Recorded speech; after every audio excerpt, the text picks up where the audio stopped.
Welcome back to Leopold Links. Today we're going to do a 9-hole course vlog here at my home track at Keswick Hall. Just know a lot of the content that you see come out over the next few months was recorded last summer and last fall, as I'm currently recovering from hip labrum surgery to get prepped for next year's championship season. So stick around. We got some fun content ideas coming out next year.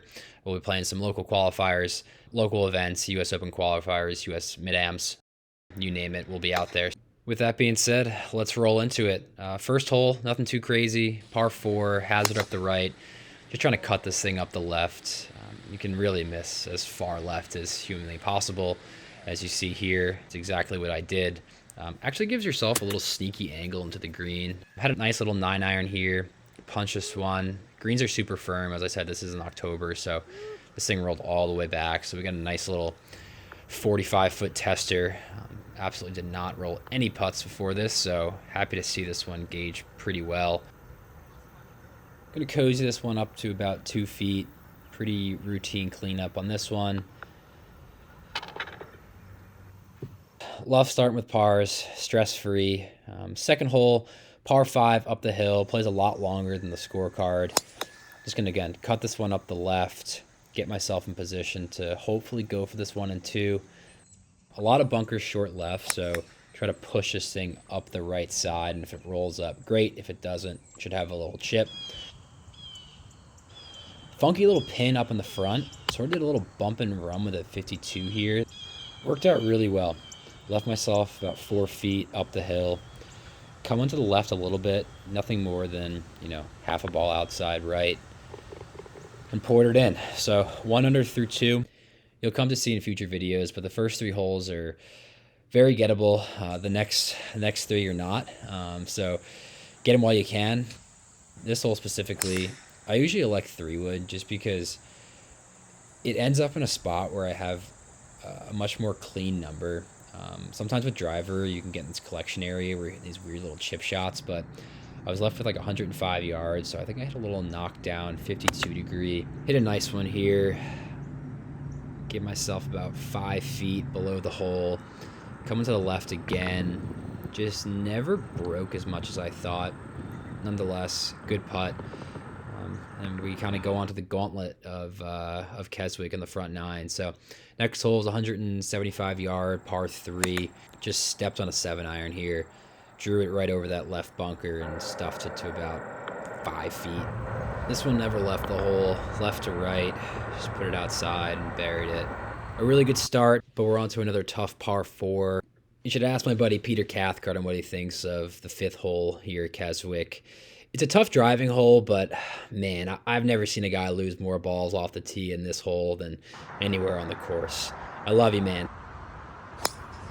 We're going to do the opposite. We're going to cut this one up the right. Going to leave ourselves about 160 yards. Going to draw a nice 8-iron into a middle pin. Just hit this one really well. Going to leave ourselves about 15 feet. Pretty level with the hole here. It's coming a little bit left to right, but not a ton in this putt. And we are just going to drip this one right in.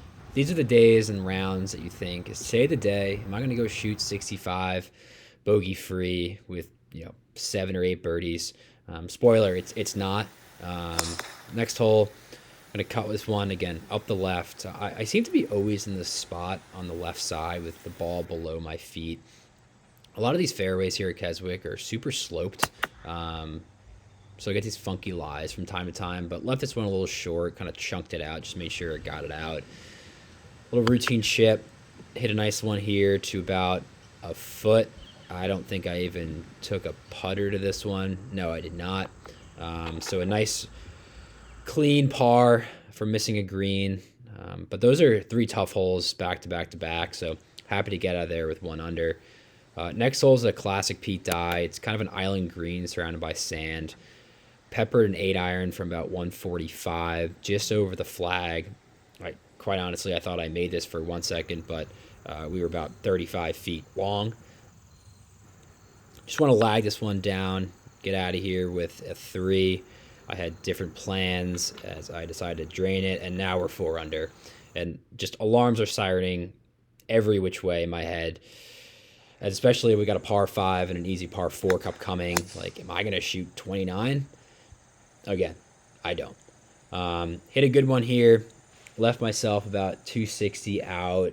Took a 3 hybrid just because it bottlenecks pretty drastically up towards the green, and you do not want to be in these short greenside bunkers.